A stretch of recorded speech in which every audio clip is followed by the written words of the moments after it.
Dear children, I am Swaranjit Kaur and today we will study more about refraction of light. Now we will study about the factors on which refractive index of a medium depends. Before that, let's have a quick revision of what is refractive index. The refractive index is defined as the ratio of sine of angle of incidence in the first medium to the sine of angle of refraction in the second medium. It is also defined as the speed of light in vacuum to the speed of light in any medium. Now, what are the factors on which refractive index of a medium depends? First one is the nature of the medium. Less the speed of light in a medium as compared to that in air, more is the refractive index of the medium. For example, velocity of light in glass is 2 into 10 raised to power 8 meter per second and its refractive index is 1.5. Velocity of light in water is 2.25 into 10 raised to power 8 meter per second and its refractive index is 1.33. So from these values it is clear that the refractive index of glass is more than the refractive index of water because the speed of light in glass is less than the speed of light in water. Second factor on which refractive index of a medium depends is the temperature. With the increase in temperature, the speed of light in a medium increases, so the refractive index of a medium decreases. Third factor is the color or wavelength of light. The speed of light of all the colors is the same in air, but in any other transparent medium, the speed of light of different colors is different. In a given medium, the speed of red light is maximum and that of violet light is minimum. Therefore, the refractive index is maximum for violet light and minimum for red light.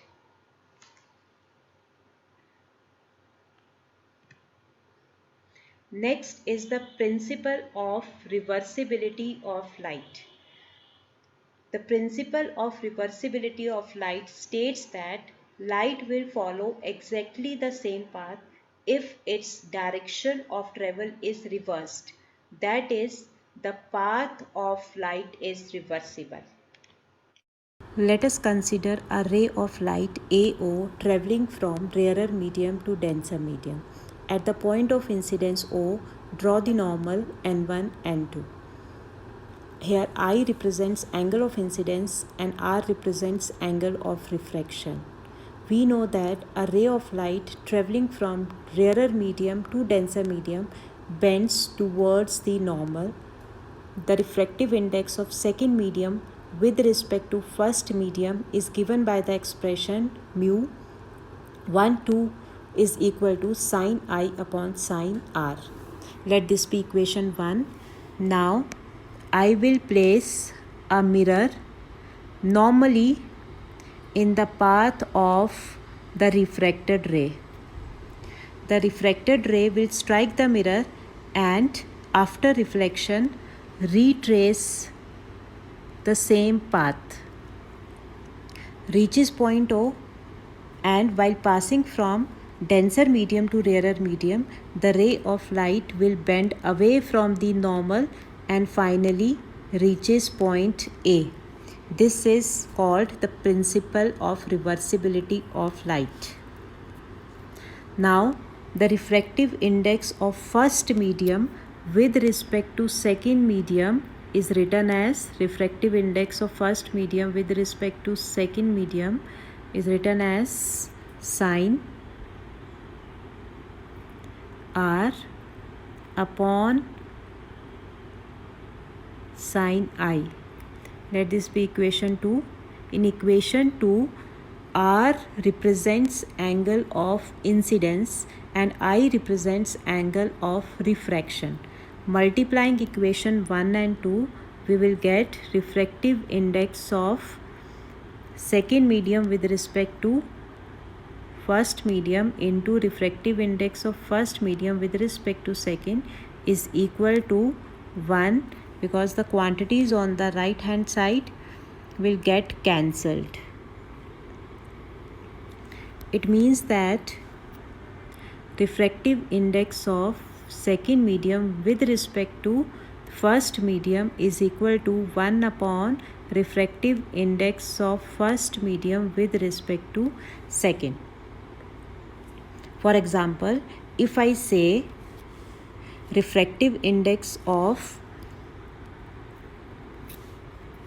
glass with respect to air is 3/2, then what will be the refractive index of air with respect to glass? According to this equation, it will be 2/3. Our next topic is refraction of light through a glass block. Take a drawing board and fix white sheet on it with the help of drawing pins. Now place the glass slab on the white sheet and mark its boundary line as A, B, C, D. Remove the glass block. Now draw incident ray IO, and at the point of incidence draw normal N1, N2.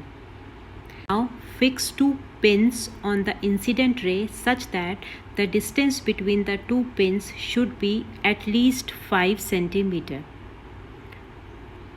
Place the glass block within its boundary.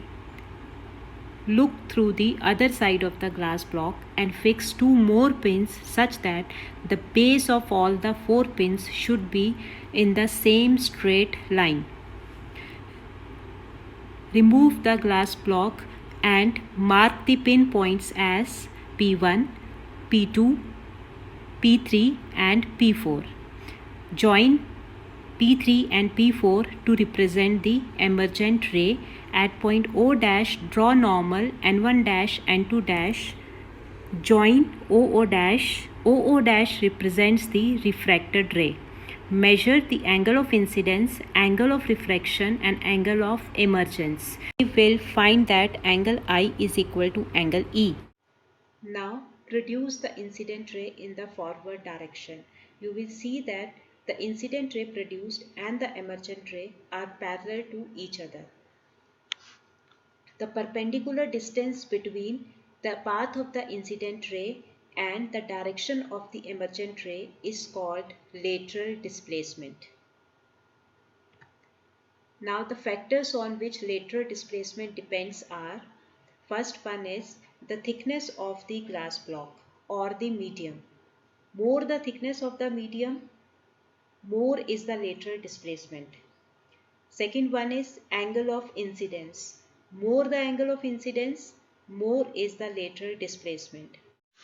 Third one, the refractive index of the block. More the refractive index of the medium, more is the lateral displacement. We know that refractive index is more for violet light than for red light. So lateral displacement will be more for violet light than for red light. Next is real and apparent depth.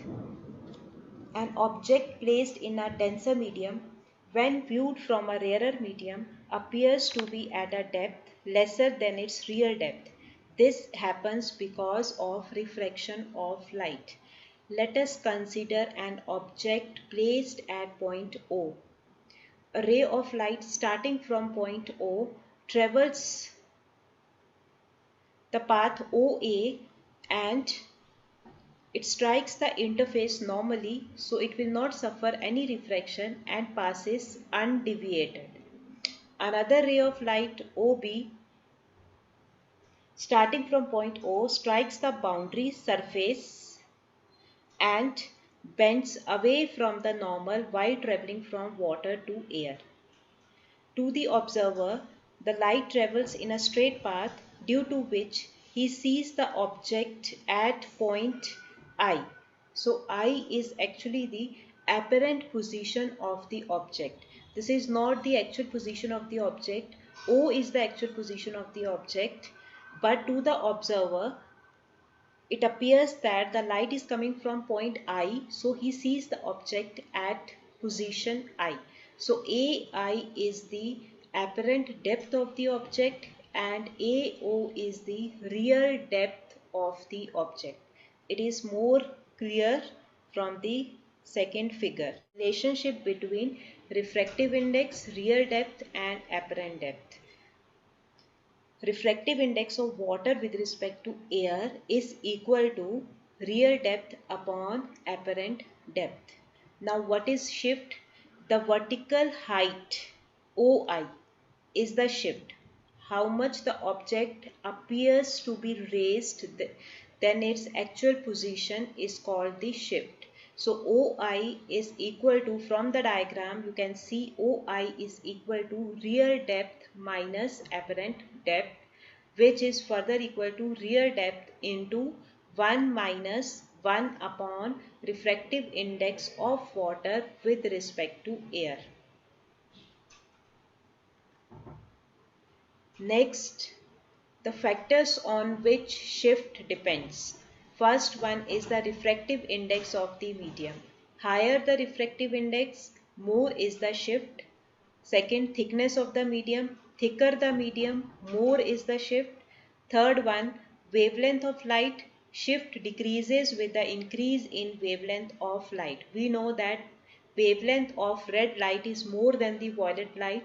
So shift is more for violet light than for red light.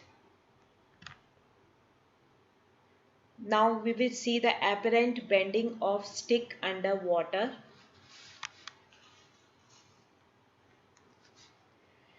Px is the stick, OP is the immersed portion of the stick in water,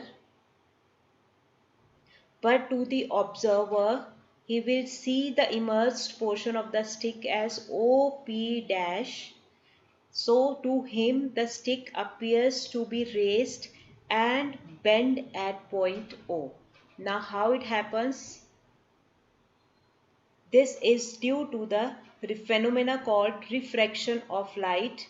The light rays coming from tip P of the stick when passes from water to air, they will bend away from the normal, and to the observer it appears that these rays are coming from point P.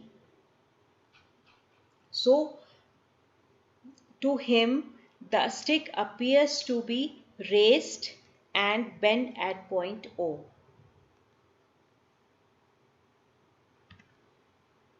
Next, when a pencil is placed in water, then the pencil appears to be broken at the interface. Let us see how.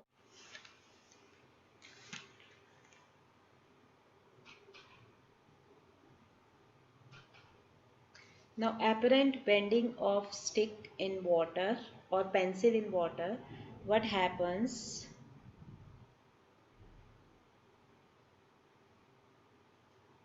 Now let us consider a pencil placed in water.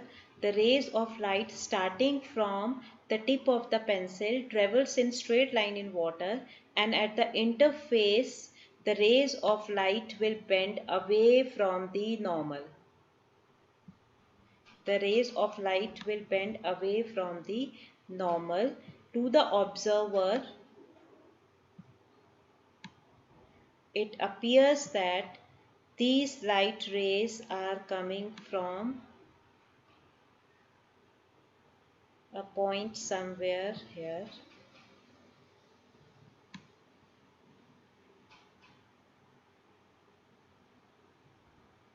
Here. So to him, the tip of the pencil is located at this point. Let it be P dash. So the pencil will appear to be raised and broken at the interface separating the two media.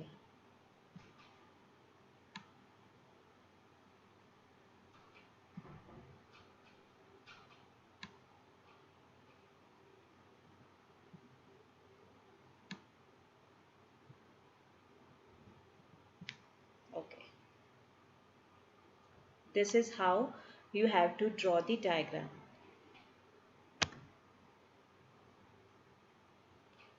It is more clear from this diagram.